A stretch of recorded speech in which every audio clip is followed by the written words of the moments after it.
Who's actually winning the Palestinian-Israel war? Israel was invaded on October 7th by Hamas militants coming out of the Gaza Strip. What exactly happened since this initial invasion? Well, on October 7th, air sirens went on at 6 a.m. in Jerusalem warning of the attack. After Hamas paragliders invaded the Supernova Music Festival, an estimated 2,200 rockets were fired towards central Israel, including towards Tel Aviv and Jerusalem, where Israel also began retaliatory strikes. On October 8th, 30 Israeli police officers passed away in Surat, Israel, where Hamas took control of the local police office. On October 9th, the first air missiles were fired into the northern side of Israel, coming from Lebanon. Now, almost a week in, on October 13th, Israel called for all residents of Gaza City to evacuate their homes and move south for their protection. The borders in and out of the country are still closed, however, so they don't have many places to go.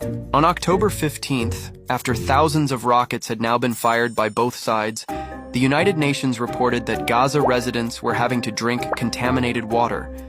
The hospitals were on the brink of shutting down with little electricity left, and the emergency generators were dwindling. On October 16th, Hamas claimed that they have 200 to 250 Israeli hostages, many of whom came from the Supernova Music Festival. On October 17th, at least 500 people passed away in an explosion at the Al-Ali hospital in the middle of Gaza City, which was being used to shelter thousands of displaced residents. Israel denies responsibility for the blast, saying a failed rocket launch by Hamas caused the explosion.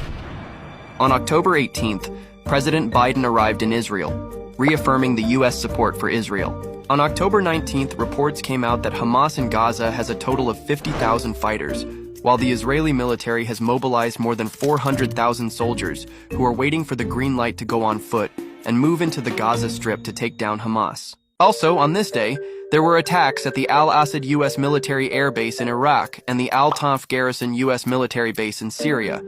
These attacks came from Hezbollah, a Lebanese-based terrorist group siding with Hamas. On October 21st, the first humanitarian aid trucks were allowed to enter Gaza through the Rafah border crossing, carrying food, water, electricity, and fuel.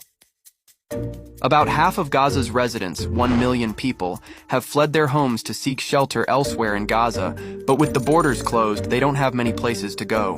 On October 22nd, Israel misfired a missile that hit an Egyptian position on the border of the Gaza Strip, claiming it was an accident. The Israeli military continues to build up its forces along the Gaza border, and they can move into Gaza any day now.